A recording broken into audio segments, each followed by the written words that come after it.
Hello everybody, Happy New Year. This is what's now becoming a tradition of what I got for Christmas video, and we've decamped from my normal videoing spot because of all the rain we've had. The lawn is just turning to mud,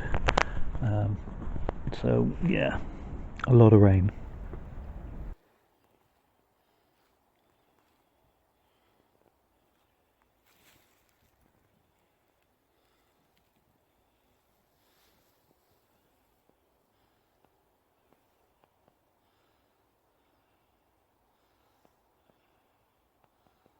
So first new present was a new microphone.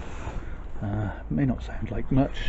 I'm hoping this one will eliminate some of the background noises and some of the issues I've had with the microphone rubbing against clothing, causing those awful noises. Hopefully will be eliminated by this, and not only that, to avoid issues where I've been recording and not hearing anything and the finished product, it has a light on it to show me that it's actually working, which my old microphone didn't have. Also, this one's rechargeable, so no battery issues, I hope. So if you can look at last year's what I got for Christmas, which I'll put a link in the description to, I had a lot of very big pots, and I did drop a few subtle hints to Santa that perhaps they were a bit too big, and perhaps we should have some smaller pots this year. And what did I find in my Christmas stocking but this little beauty? And it is a beautiful little pot. So yeah, Santa got that message definitely loud and clear. Okay, so the next little pot is this little greeny blue number. It drinks canvas scale, so you can see again Santa got the message. Not too big this year. It obviously doesn't watch my videos, or you would know. Not that I have a problem with these belly pots, but belly pots can be tricky, and I've said before, once these pots are filled with roots, yeah, it doesn't mean you really need to repot more often. And I prefer to leave my trees in the pots for several years at a time, but you can't always do that with these belly pots because they're so difficult to get out of. But I don't want to sound ungrateful, because I'm not. It's a lovely little pot. And come spring, we'll find a tree for that. Also got another pot with a tray, quite a deep pot. I'm thinking maybe one of my alders might go into this pot. It would be too big for it as is, but as my old grandma used to say when she gave me a jumper she'd knitted, don't worry, you'll grow into it. But, yeah, I really like this pot with the sort of elegantly curved sides, and I feel, yeah, some of my elders, they need that deep root run, they like a lot of moisture. The tray will be very handy for keeping them wet. That perhaps, or maybe a willow. Oh, we will see come spring. This is one of my favourites that I received. It's a lovely green pot. I really like the double decoration, the decorative line, and the scalloped corners, I guess you'd call them. A very low, elegant pot.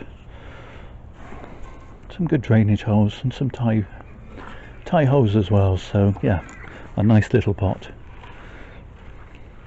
I should say, and I don't know if I said this in previous years, it's my birthday at Christmas, so some of these pots are technically birthday presents as well as Christmas presents, although none of them is a joint present, which is nice because that used to happen a lot and doesn't anymore. But yeah, so if you're looking at it and thinking, oh, he's got a lot of pots, yeah, I do, but there's I get them this time of year and then nothing for the rest of the year, because that's birthday and Christmas all in one. Okay, so here's a nice little delicate cream pot, which is I'm thinking perhaps a little red maple or something. Could go in that, or maybe not a red maple, but a Japanese maple of some description, which would look nice when it turns into its autumn colours against this nice little cream. Also, again, got the little scalloped edges, which I find quite attractive. So yeah, another nice little pot. Here's the bigger brother to one of those earlier pots that I showed you, with the gentle sloping curve and the tray. Again, possibly a willow or an alder going into this for that deep root run.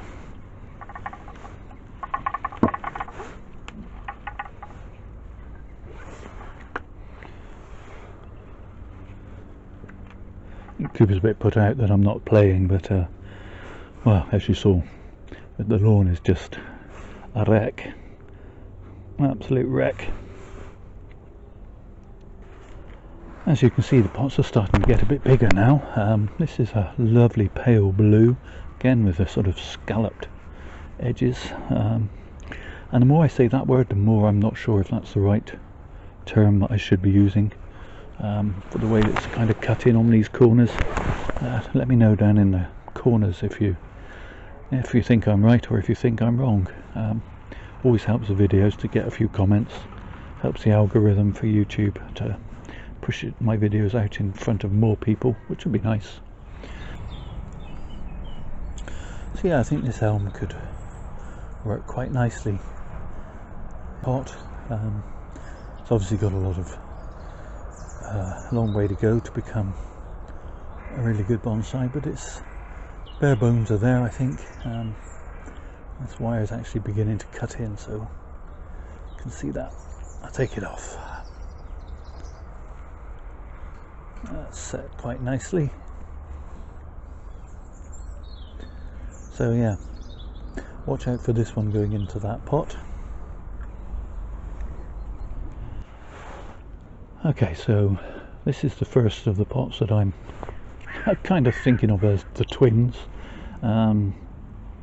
Whether I'll find two trees that look the same to go in them, I'm really not sure which trees I've got to go in these pots at the moment, but I have two pots that are almost identical, except for one's ever so slightly darker blue. This is the paler blue, and it has more of a, you can almost see a cream in the glaze.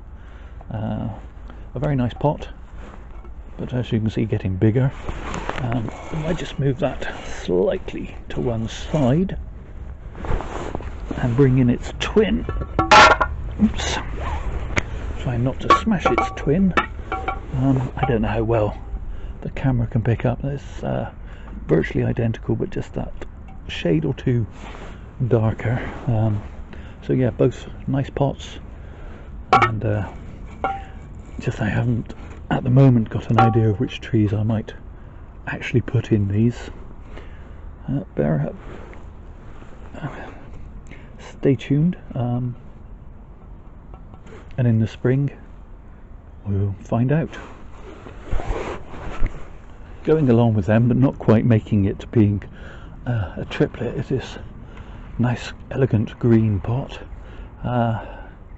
It's almost the same size and almost the same shape.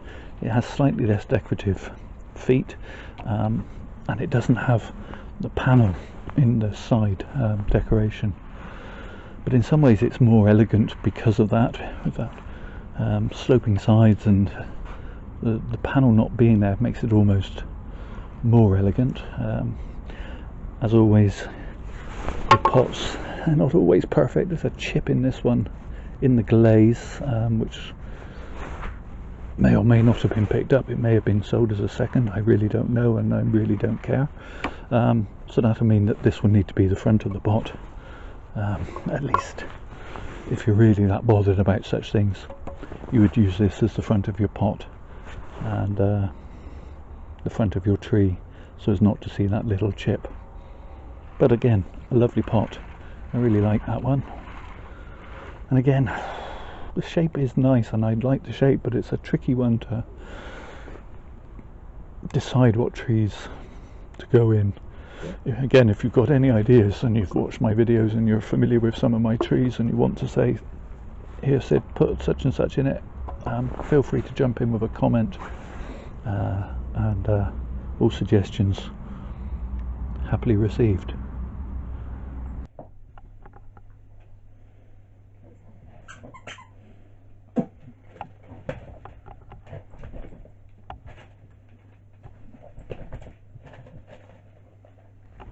Okay, so this is the biggest pot I got this year.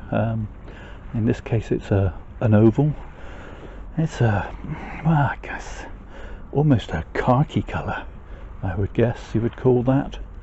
I think I'm going to put in the big informal beech that I received as a Father's Day present from my daughter in her first year at university, and I've been training ever since. It was just a tree in a pot when she bought it for me that she thought had an interesting trunk shape, and which indeed it did. Unconventional, but then me and my daughter are both unconventional. I'm proud of it, so there you go. But anyway, yeah, that's a really nice pot, and I think I know which tree will be going into that one.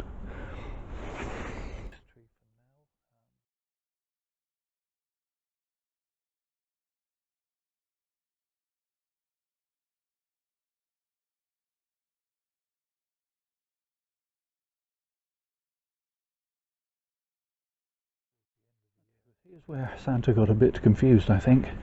I dropped some very subtle hints that I would like a round drum pot for my literati Chamaecyparis obtusa teddy bear.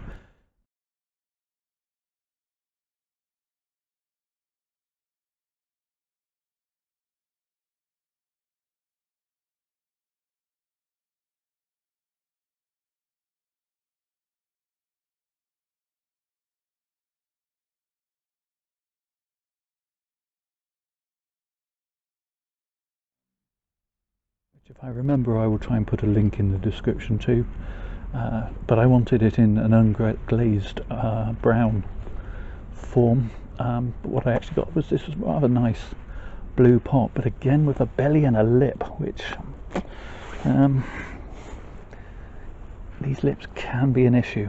So again, whatever tree goes in here will need to be one that is not so vigorous that it fills the pot with roots instantly, because they can then become a real nightmare to get out without smashing the pot. But I really love these raised, I don't know what you'd call them, dimples. They're not dimples because a dimple is what goes in. Raised spots, I guess.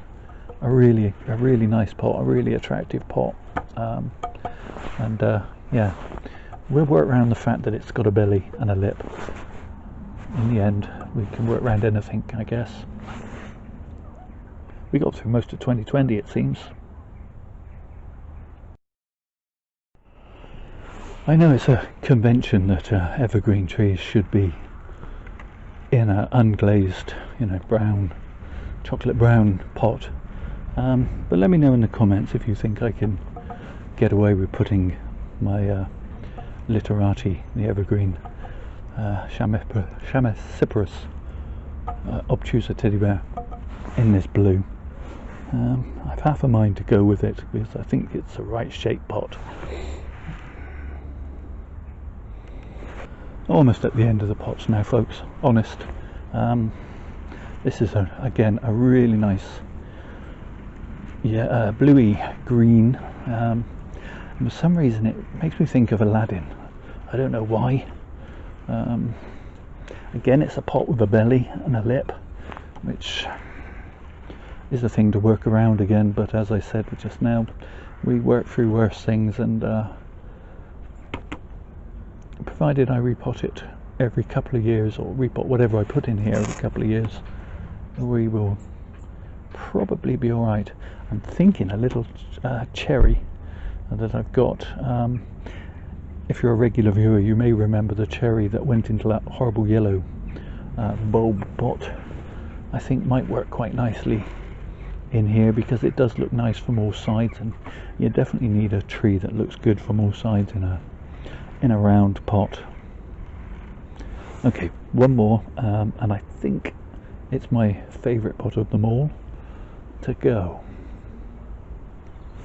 Okay, so here's the little cherry, yeah, in that hideous yellow bulb planter. But again, a tree that I think will look quite nice in a round pot, viewed from almost any angle. Eventually, as the crown fills in, I think it'll be a nice combination, and if it isn't, it'll come out of the pot and go into a different one. Okay, so here's my favourite pot of all. It's got a bit grubby since I brought it out in the garden with the wind and the rain, but it's a beautiful cream, very elegant, sloping sides. I love this sort of rim. It's almost like some kind of hat in some ways, the rim of a hat. But I'm thinking I might put in the 7 clump birch project that I've got ongoing at the moment.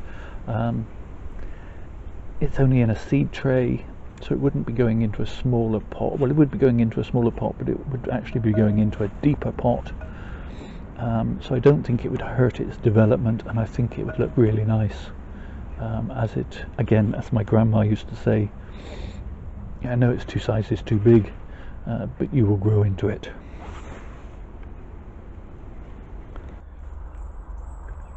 And of course here's that birch group, which, yes, in that cream pot I think will look rather nice. And I think once it grows into it, it has the potential to be looked at from any angle as a group, as a clump of trees. So yeah, again, it will work well in that pot. I also got some nice new cutters. You may remember that I said that I'd broken my old cutters when I dropped them onto the patio, and they landed point downwards. So obviously, again, the little hints had been listened to, but these aren't regular side branch cutters like these with the straight side. These have got the nice curve, so they're a kind of cross between the sort of knob cutter and the side branch cutter in one. So yeah, I'm looking forward to using those.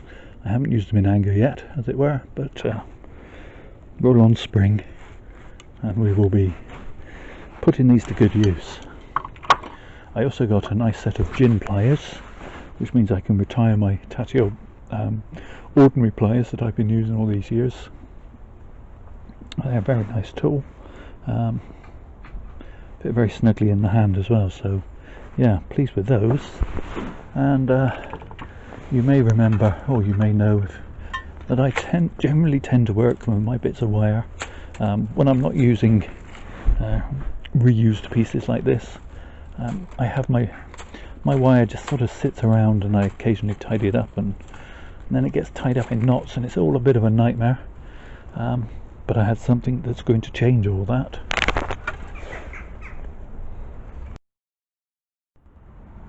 Yes, indeed, I got me a wire tidy, complete with a lot of wire. The amount I wired, this will probably last me my lifetime. But yeah, what a lovely thing. I know they're very expensive, and I'm a very lucky person to get them. I shall still have to use up me tatty old rolls, but yeah, now I've got this, I should probably be doing more wiring. Certainly won't be doing less. The only thing I worry about with it is it's not varnished in any way, and I'm wondering whether it might pay me in the long run to dismantle it, varnish it all, because it's just sitting out in the shed. It's liable to get damp, and I'd like it to last me out if it can. Hopefully it can. Yeah, I'm really pleased with that. Okay, so you might be thinking, that's got to be it, isn't it? No, it can't be any more than that. Well, it's almost it. I got a very nice set of snips, which again I intend to be making good use of in the spring. They're very nice Probably in the summer they will be really good for defoliating trees. Really good for that, and just some, chopping back some fine twigs and things. I also got a grow your own wisteria kit,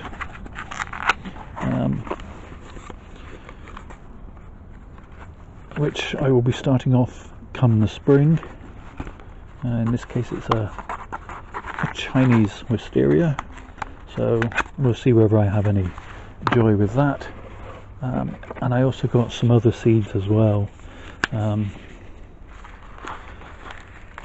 which should be fun. Some dawn redwood, Japanese cedar, cotoneaster, cotoneaster, depending on how you want to call it, Korean fir, Japanese privet. So those will all be, I'll be sorting them out and putting them into the fridge to stratify, I think that's the right word, and then sow those in the spring. So yeah, that's it. That's my Christmas haul for 2020, and naff a year as it was. Father Christmas didn't let me down, my friends and family didn't let me down. I hope I didn't let them down, and I hope you guys had a reasonable Christmas too. If you don't like this video, very sorry, but 95% of people who responded said they wanted to see this, so here it is. So this from the first video of 2021. Hopefully be back to my twice a week schedule from now on. All that's left for me is to say thank you all for watching. Please, please, please do take care of yourselves. Stay safe.